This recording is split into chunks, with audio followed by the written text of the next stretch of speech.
আসসালামু আলাইকুম সুপ্রিয় দর্শক, আজকে চলে আসলাম আমার একটা ছোট মামা অর্থাৎ আমার ভাগনা। সে কিছু গরু তাদের খামারে তুলেছে, ঈদকে সামনে রেখে লালন পালন করছে। তার কাছ থেকে জানতে চাইবো এবং গরুগুলো আপনাদেরকে দেখাচ্ছি। আগে দেখেন, অনেকগুলো গরু আমার মামার খামারে আসছি।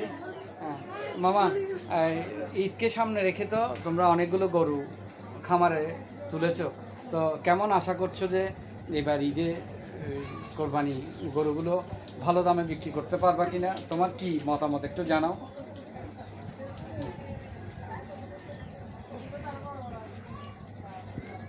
আসলে তুমি বলতে পারছো না, হঠাৎ করে মোবাইলে আসছো।